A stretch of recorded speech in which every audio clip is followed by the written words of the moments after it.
on finding a small fly crushed in a book by John and Omar.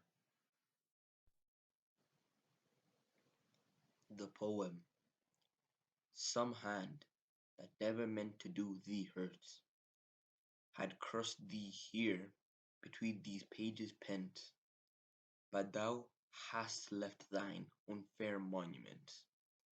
Thy wings gleam out, and tell me what thou wert. Oh, the memories which survive us here were half as lovely as these wings of thine, pure relics of a blameless life that shall now thou art gone. Our doom is ever near, the peril is beside us day by day. The book will close upon us, it may be, just as we lift ourselves to soar away upon the summer airs. But unlike thee, the closing book may stop our vital breath, yet leave no luster on our page of death. In these first three lines, we can see the writer talk about how the person who had actually killed this fly never meant to do any hurt. And on the second line, when it talks about pages penned, it is referring to this almost being the fly's internal prison or jail. But then it starts talking about how it left its own fair monument, and that monument is its wings.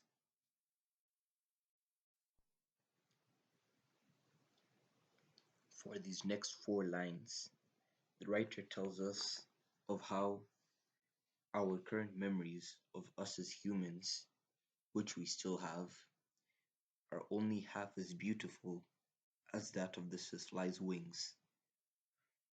And in the third line, he said that the fly had lived a blameless life, but now, since it's dead, it can't shine its light upon anyone anymore.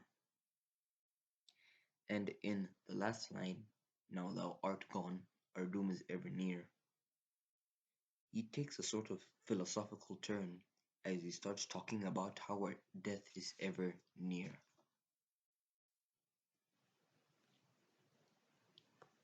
In this third stanza, the writer starts to talk about how, with every passing day, we are closer to our inevitable death.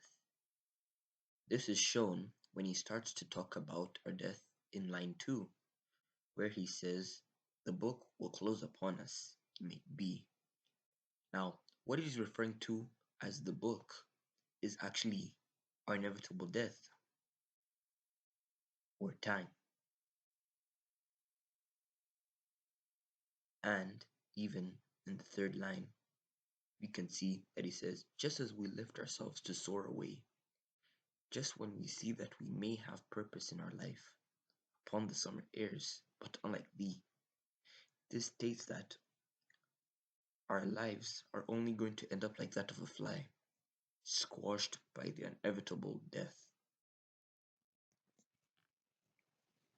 In these last two lines, we can see the writer start to show his very nihilistic views about the world and life. Once he says the closing book may stop our vital breath, as I said before, the book referring to our death, our inevitable death, and he says may stop our vital breath, so it means it will kill us, yet leave no luster on our page of death. Basically, when he refers to luster, it refers to our legacy, what we left behind. And he's actually looping back to the fly that actually got crushed in the book, as it had left luster, but the luster was its shiny wing. But he says that we will leave no luster on our page of death, referring to our legacy, and that one day we'll all just die long, meaningless lives. Now, the main message of this poem is actually, I think, a lot of things. I mean, the writer, Charles Tennyson, reflects on many things. He reflects on memory, legacy. He reflects on death, how inevitable it is, and how one day we're all going to die. Charles Tennyson dives deeper into death than just looking at it on a surface level. He goes into how, day by day, it approaches us, and he talks about how it's possible for us to lead a life less significant than that of a squashed fly. So, my question to you is now, what are you going to do with your life?